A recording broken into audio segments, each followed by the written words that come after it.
आदमी आहार व्यवहार के साथ ही भगवान को भज सकता है, बिना व्यवहार आहार के भगवान को भजना कठिन है।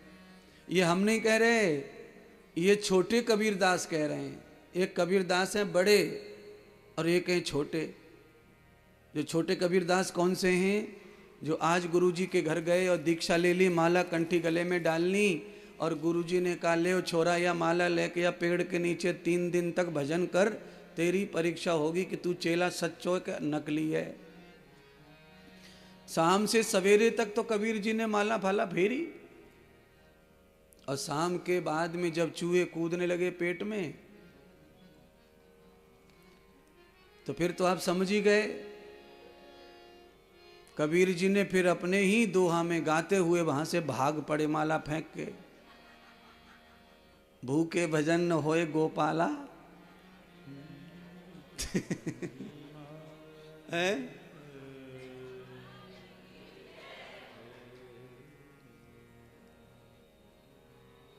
कबीर जी जब बड़े हो गए तब उन्होंने खाने पीने नहाने सबके ऊपर दोहा लिखे हुए हैं। कबीर जी कहते हैं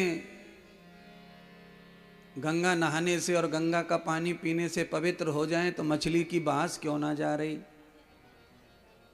अब बताओ क्या करें, सब धोखे धर दियो। कबीर जी ने तो गंगा नहाए वो धोबो कुंभ फुम्ब सब बगल में बैठ जाओ।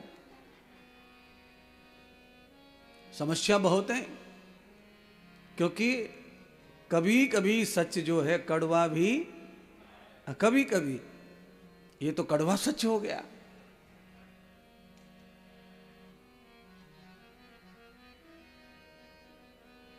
गंगा नित नित नहात हैं पीते नित नित नीर। गंगा नित नित नहात हैं पीते नित नित नीर। सहस्र गंगा नहाए सहस्र तो पियो नीर। गंगा इतनी बार नहा ली, इतनी बार जल पी लिया, फिर भी न मिट्टी हृदय की पीर। अब इसका मतलब गुरुजी भी विरोध कर रहे हैं गंगा नहाने का।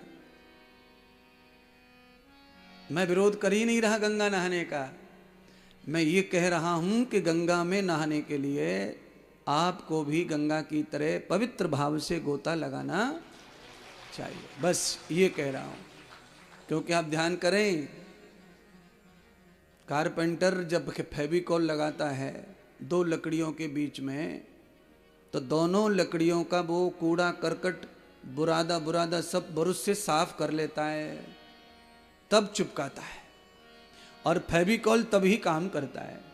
अगर कारपेंटर ने लकड़ी में बुरादा नहीं पोंछा, ब्रश नहीं मारा, और उसमें कोई कुछ रह गया कचड़ा वचड़ा और फेविकॉल लगाने का प्रयत्न किया, तो आप समझ लेना तो जुड़ तो जाएगा, पर उसमें गैप और दरार आ जाएगी, वो नहीं भरेगी।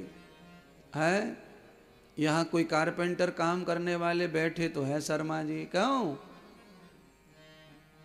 फेविकॉल सी लकड़ी को जोड़ने के लिए तिनका तो बहुत बड़ी बात है महाराज। हवा भी, एयर भी नहीं होना चाहिए उसमें। हवा भी रह गई तो भी वो पलट जाता है 2 दिन बाद, सनमाइका छूट जाता है, फूल जाता है। इसलिए गंगा नहाने के लिए हमको भी गंगा जैसा ही मन बनाना। शरीर कैसा भी हो आपका, काला कुबड़ा टेढ़ा मेढ़ा बदबूदार, कोई फर्क नहीं पड़ता गंगा को, पर मन चंगा होना चाहिए महाराज। अभी आप कुंभ के कैसे कैसे वीडियो देख रहे हैं मोबाइल पे, गंगा नहाने के।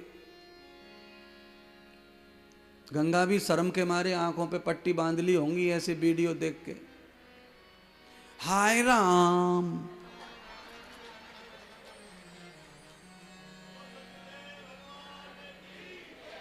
हैं क्या है?